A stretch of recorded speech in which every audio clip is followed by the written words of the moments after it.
The needle slid into my vein while my husband signed the divorce papers. I remember staring at the ceiling tiles of that cold clinic, counting the cracks, trying not to cry as my blood filled a plastic bag worth $40. $40. That was the price of my survival, and the price of the biggest mistake they ever made. 3 months earlier, I had everything. A house with white marble floors. A husband who kissed my forehead every morning. A joint business we built from nothing. Or at least that's what I thought. When the market crashed, our company collapsed overnight. Investors pulled out. Accounts froze, lawsuits flooded in. I stayed up for nights trying to fix it. He stayed up packing his suitcase. "You failed," Daniel said, his voice cold and calm, like I was a broken appliance he was returning. "I warned you about expanding too fast." "We expanded together," I whispered. "No, you pushed it. You wanted to prove yourself." "Prove myself to my own husband." The next morning, he transferred what little money remained into an account under his name. "Temporary," he said. It wasn't. By the end of the week, I was bankrupt. By the end of the month, I was alone. I sold my jewelry first, then my designer bags, then the car. The house went next. I moved into a one-room apartment that smelled like damp walls and old regret. I remember opening my fridge one night. Empty, not almost empty, empty. I laughed, because when you lose everything, you either laugh or you break. That's when I searched online.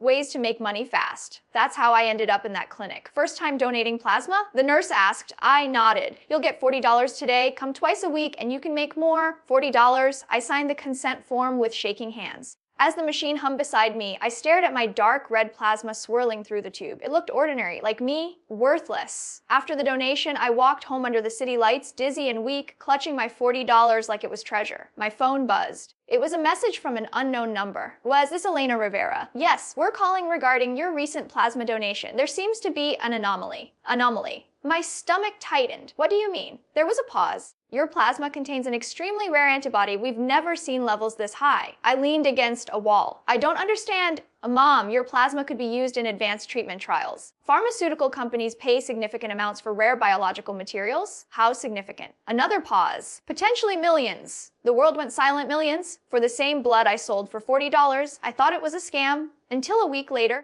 I received emails, then calls, then official documents. Research labs wanted exclusive rights. Biotech firms wanted contracts. One representative met me in a sleek glass office downtown. He slid a folder across the table. "We're prepared to offer you an initial contract of $2 million for controlled long-term plasma access." $2 million, my hands trembled. "And that's just the beginning," he added. "With licensing and global distribution, it could multiply." I walked out of that building feeling something I hadn't felt in months. Power. That night, I searched Daniel's name online. His new company had just launched. He'd found new investors. His face was on business magazines again. The caption read, "Visionary entrepreneur rebuilding after market collapse. Rebuilding after he left me in the ashes." I dug deeper, and that's when I found it. The expansion plan that ruined us. It had been his idea. The risky contracts, signed from his private email. He hadn't been blindsided. He had planned an exit. Transferred assets quietly. Let the company drown in my name. Let me take the legal blame. Let me fall. And when I was too busy fighting lawsuits and creditors, he walked away clean. My chest burned. It wasn't just betrayal, it was strategy. He didn't just leave me, he sacrificed me. I sat in my tiny apartment, the contract for $2 million glowing on my laptop screen. For the first time, I wasn't the desperate woman selling plasma. I was the only person in the country with something pharmaceutical giants were competing for. My blood was leverage, and leverage changes everything. The next morning, I called the representative. "I'm not signing yet," I said calmly. "May I ask why?" "I want equity. Not just payment, silence." "That's unconventional." So is my blood. Negotiations began. Lawyers got involved. High-powered, expensive lawyers. The kind Daniel used to hire. Within weeks, I wasn't just a donor, I was a stakeholder. My rare antibody became part of a breakthrough therapy in clinical trials. Investors poured in. Stock prices started climbing. And quietly, I began buying shares. Not in the biotech company, in Daniel's new company. Through shell accounts, through silent partners. He didn't notice. Why would he? To him, I was the broke ex-wife who sold her body fluids for grocery money. One evening, I received an invitation, a corporate gala. Daniel's company celebrating its first major funding round. I stood in front of my mirror, wearing a black dress I paid for in cash. Healthy, strong, unrecognizable from the woman in that clinic chair. My phone buzzed. A message from my lawyer. "You now control 38% of his company. Another 20% and you have majority." I smiled slowly. Across town, Daniel was raising a glass, thanking investors for believing in his resilience. He had no idea that the woman he abandoned for being worthless was about to own everything he rebuilt. And this time, I wasn't selling my blood for $40. The ballroom glittered like a diamond mine. Crystal chandeliers, champagne towers, cameras flashing. Daniel stood on stage in a tailored tuxedo, smiling that same confident smile that once made me feel safe. "Resilience," he said into the microphone, is about knowing when to let go of what no longer works. The audience applauded, let go. That's what he called it. I stepped inside, heads turned. Not because they recognized me, but because I didn't look like someone who had ever been weak. The black dress fit like armor. My heels clicked against the marble floor with quiet authority. Daniel's eyes scanned the crowd lazily. Then they stopped on me. At first confusion, then recognition, then something darker. "Elena?" he said when I reached him. "Hello, Daniel." His smile tightened. "I didn't expect to see you here. I'm an investor." He laughed softly. "In this company?" "Wes!" There was a flicker in his eyes. He didn't like jokes about power. "I'm happy you're doing better," he said, voice lowered. "I heard you found some opportunity." Found, as if it had fallen into my lap. "I created my opportunity," I replied. "A server pass, I took a glass of champagne." He leaned closer. "You shouldn't be here." "And why is that?" "This is high-level finance, not charity events." I most admired the consistency of his arrogance. "You still underestimate me," I said calmly. He shrugged. "I evaluate based on results." "Good," I whispered. "Then you'll love what's coming." Across the room, my lawyer caught my eye and gave the slightest nod. 49%. We had moved faster than expected. Daniel returned to the stage to announce a major strategic partnership. He didn't know the real partnership had already happened. A venture capital firm approached him publicly, one I had quietly financed weeks ago. On paper, they were independent. In reality, they answered to me. Contracts were signed live on stage for dramatic effect. Applause thundered. Daniel beamed. And with that signature, the final 13% shifted. 62% majority. My phone vibrated in my clutch. "It's done," my lawyer texted. "You now have controlling interest." For a moment, the noise faded. I remembered the clinic chair, the needle, the $40 in my shaking hand. I remembered him packing his suitcase while I begged him to stay and fight beside me. I remembered opening an empty fridge. I looked at him now, celebrated, admired, convinced he had won. Revenge isn't loud, it's patient. The event host tapped the microphone. "Would like to invite our lead investor representative to say a few words." Daniel looked confused. "That wasn't discussed," he muttered. The host smiled nervously. "Last minute addition." My name echoed through the ballroom. "Elena Rivera." Silence. Complete silence. Daniel turned slowly. He breathed. I walked to the stage. Each step felt deliberate, earned. The microphone was cool in my hand. Hundreds of eyes stared at me, some curious, some confused. Daniel stood beside me, stiff as stone. "Good evening." I began softly. "My name is Elena Rivera. Some of you may know me as the former co-founder of the company that collapsed 3 months ago." A murmur rippled through the crowd. I was blamed for that collapse. I glanced at Daniel. He didn't move. But tonight isn't about the past. It's about ownership. The word hung heavy. As of 10 minutes ago, through strategic acquisitions and partnership consolidations, I have become the majority shareholder of this company. Gasps, chairs scraping, whispers exploding like wildfire. Daniel's face drained of color. "That's impossible," he hissed under his breath. I continued calmly, "Which means effective immediately, I have the authority to restructure leadership." Every camera in the room pointed at us. "Daniel Malik," I said, turning to him fully. "You are hereby removed as CEO pending internal investigation." The room erupted. "What investigation?" someone shouted. I looked back at the crowd. "The investigation into financial transfers made prior to the bankruptcy of our former company. Transfers that protected certain individuals while leaving others legally exposed." Daniel grabbed my arm, hard. "You have no idea what you're doing," he whispered through clenched teeth. I gently removed his hand. "I know exactly what I'm doing." Security, previously hired by my legal team, approached the stage. Daniel laughed suddenly, a sharp, unstable sound.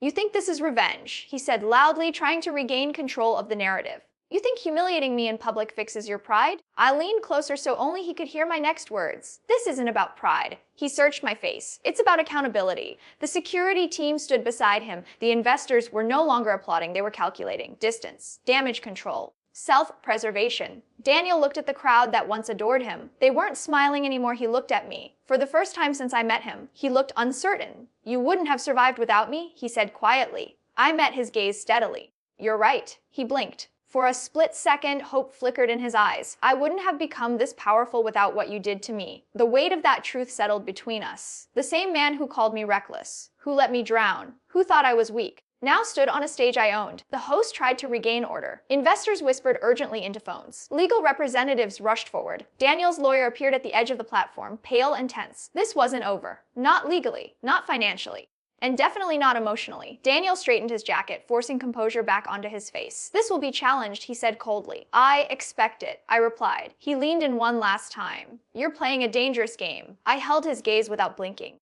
"No," I said softly. I learned from the best. The ballroom lights felt hotter, the cameras felt closer. The war wasn't finished. It had just moved into its final phase. And this time, I wasn't the one bleeding. Security escorted Daniel off the stage, but he didn't resist. He walked with his head high, pretending this was temporary, pretending this was strategy. But I saw it in his eyes. Fear. The investors immediately surrounded me. Questions, concerns, legal implications. Is this hostile? Are there charges being filed? What happens to our equity? I answered calmly, precisely. There will be a forensic audit. Transparency protects everyone. Stability is my priority. Stability. Such a gentle word for what I was about to do. By midnight, the headlines were already forming.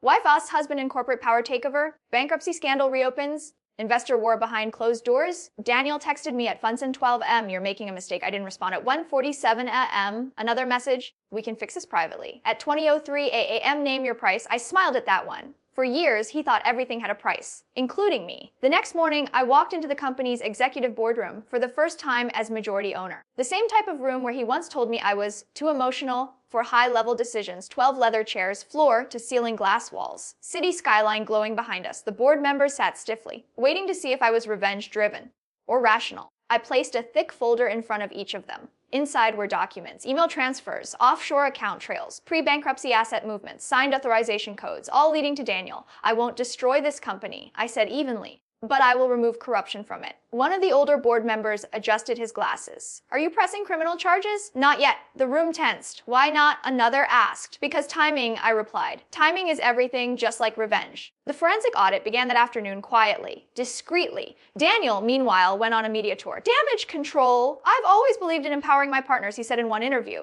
I'm shocked by these sudden allegations. He painted himself as blindsided, as betrayed. The irony almost impressed me. But then the audit uncovered something unexpected, bigger than asset transfers, bigger than personal protection. Daniel hadn't just shielded himself. He had shorted our old company's stock through a third party right before its collapse. He profited from the fall, from our fall, from my destruction. When my lawyer told me, I didn't react at first. I just stared at the city through my office window. He made money, I whispered. Yes, my lawyer confirmed, a significant amount. How much? 8 figures? 8 figures. While I was selling plasma for $40. The rage didn't explode. It crystallized, cold, sharp, focused. That night, Daniel requested a private meeting. I agreed, not at my office, not at his. Neutral ground, a quiet rooftop restaurant overlooking the river. He arrived early. Nervous energy disguised as confidence. You look tired. I observed as I sat down. He ignored it. What do you want? He asked directly. Clarity? About what? Why? He exhaled slowly. You wouldn't understand. Try me. He leaned forward. The company was going to collapse anyway. I minimized losses. By sacrificing me? Wasn't personal. I let that sink in. Not personal. You transferred liability to my name, I said calmly. You positioned yourself to profit from the crash. He didn't deny it. You were already emotionally attached to it, he said. If I told you, you would have tried to stop it. So you decided for me? It was survival. I studied his face. He believed that. He truly believed that betrayal was strategy. And leaving me bankrupt. I asked quietly. He hesitated. That part was unfortunate. Unfortunate. Like bad weather. I leaned back in my chair. I found out about the short positions. I said. His expression changed just slightly. But enough. You made 8 figures while I was being sued. Was legal? He snapped. Was it ethical? He didn't answer. The river below reflected the city lights like fractured gold. You think you're punishing me, he said after a moment. But dragging this into court will hurt you too. Maybe. You'll be painted as vindictive. Probably. Your biotech stake could suffer. That's possible. Then why do it? I met his eyes steadily. Because some lessons are expensive. Silence stretched between us. He softened his tone. We were good once, he said. No, we were convenient. You don't miss me? He continued. You miss the version of us before money complicated everything. I almost laughed. Money didn't complicate us, I said softly. Character did. His jaw tightened. You've changed?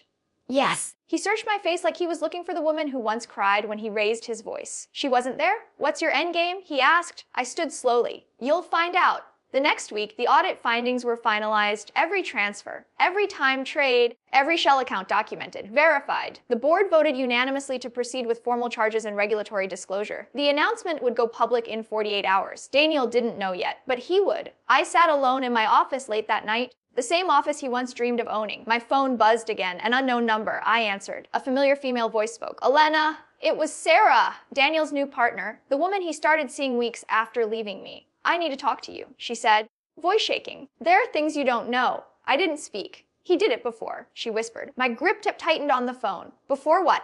Before you. The city lights flickered outside my window. What are you saying? I asked quietly. I'm saying you weren't the first. The air in the room felt heavier. Meet me tomorrow, she said, and bring your lawyer. The line went dead. I stared at the dark screen in my hand. This wasn't just revenge anymore. This was exposure. If what she was implying was true, Daniel's empire wasn't built on one betrayal, it was built on a pattern, and patterns are easier to prove. 48 hours until the announcement. 24 hours until my meeting with Sarah. Daniel thought he was fighting one opponent. He had no idea the ground beneath him was about to disappear. And this time, there would be no quiet exit. I didn't sleep that night. Patterns. The word echoed in my mind like a warning bell. If Daniel had done this before, then I wasn't a mistake. I was a method. The next afternoon, I arrived at my lawyer's private conference suite. Neutral territory, soundproof walls, no cameras. Sarah was already there. She looked different from the last time I saw her in a magazine photo beside Daniel, glowing, confident, perfectly styled. Today, she looked pale, haunted. She stood when I entered. "I'm not here to fight you," she said quickly. "You're not in a position to." My lawyer replied calmly as we sat. Sarah swallowed. "He approached me 2 years ago," she began, "before your company collapsed." I didn't react. He said he was planning a new venture, that he needed someone who understood private equity structures. "You're in finance?" I asked. "Yes, offshore structuring." "Of course." He transferred assets into layered holding companies. Said it was future-proofing. Future-proofing. That was before the bankruptcy. My lawyer asked. "Yes." My pulse slowed cold. "Precise. Did you know he intended to short the company?" I asked. She hesitated. "At first, no, but then I saw the trades. And he said it was risk hedging." I almost smiled. Daniel and his vocabulary. "Why are you telling me this now?" I asked. Her composure cracked slightly. "Because he's doing it again." The room went silent. "With which company?" My lawyer asked sharply. Sarah looked at me. "This one."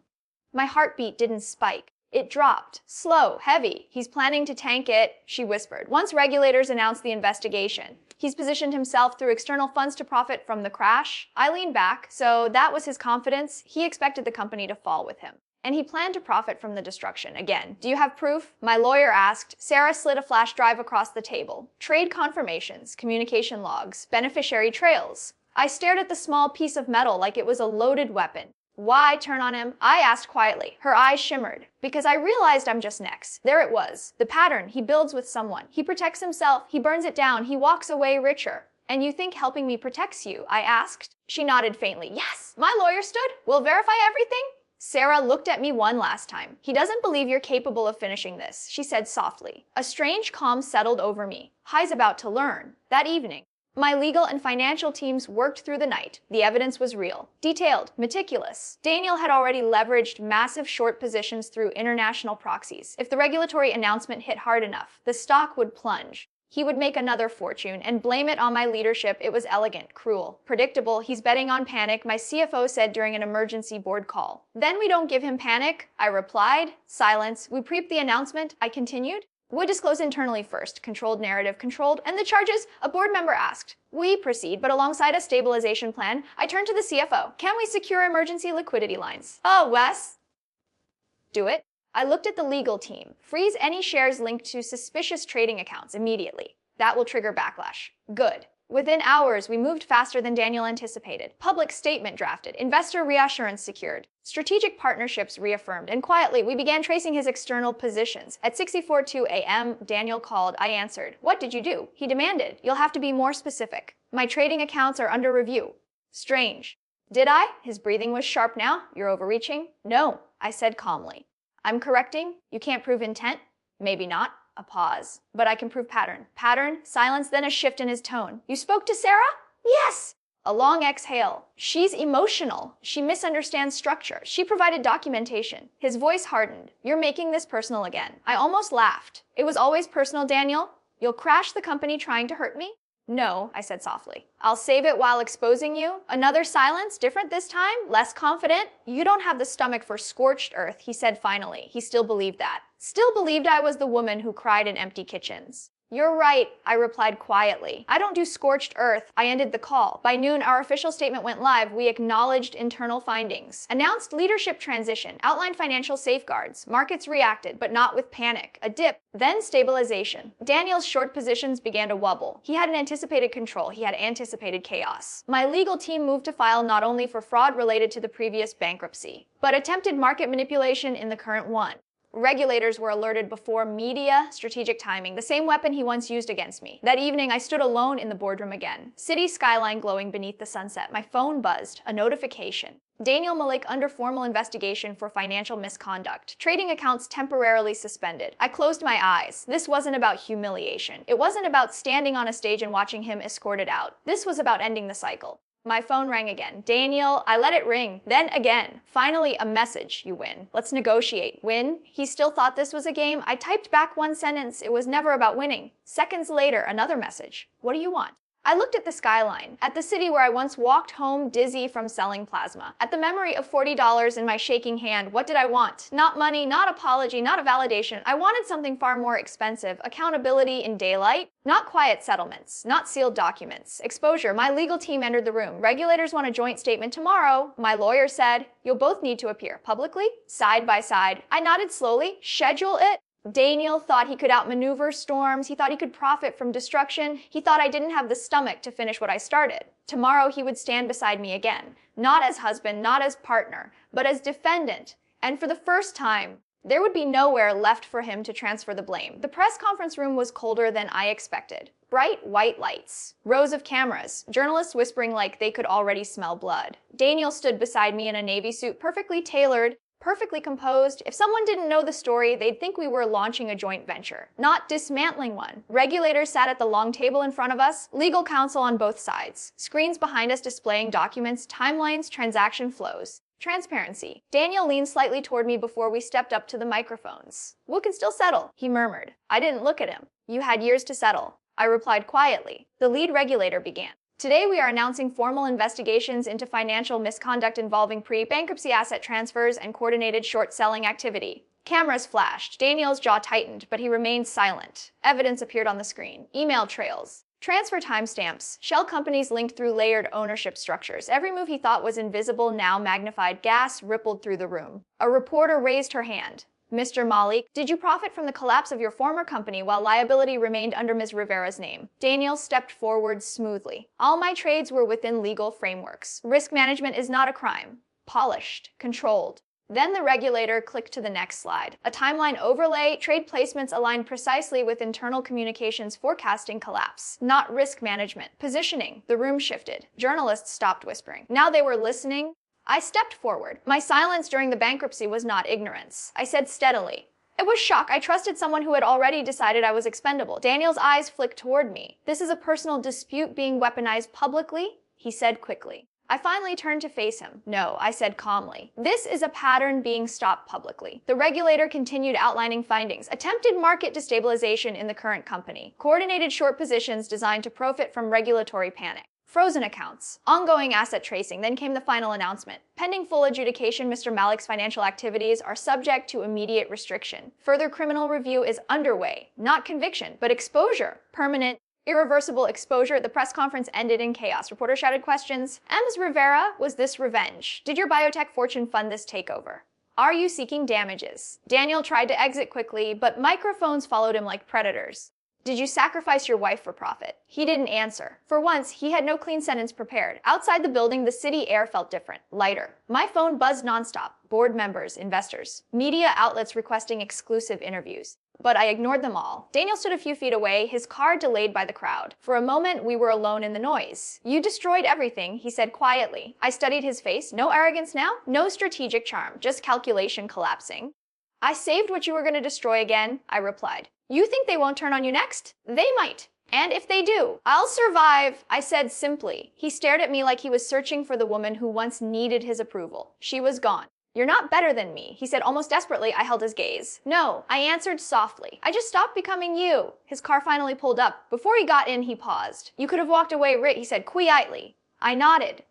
I know. Why didn't you? Because $40. Because empty refrigerators. Because humiliation signed in legal ink. Because patterns only stop when someone refuses to participate. But I didn't say any of that. Instead, I said, some profits cost too much. He got into the car without another word, and just like that, the man who once transferred my future away was being driven toward investigations he couldn't transfer out of. Weeks passed. Regulatory hearings, civil filings, asset seizures. The story dominated financial headlines, but something unexpected happened. The company stabilized, investors stayed, employees rallied. Transparency, it turned out, was more powerful than silence. The biotech firm continued its clinical breakthroughs. My rare antibody therapy advanced into late-stage trials. The same blood I sold for $40 was now saving lives. I visited the clinic one evening. The same one. The nurse recognized me. "You look familiar," she said. "I've been here before." She smiled kindly. "Donating again?" I looked at the chair, the machine, the sterile hum. "Yes," I said, this time not because I needed money, but because I wanted to. As the needle slid into my vein again, I felt no weakness, only memory. Pain had been my lowest point.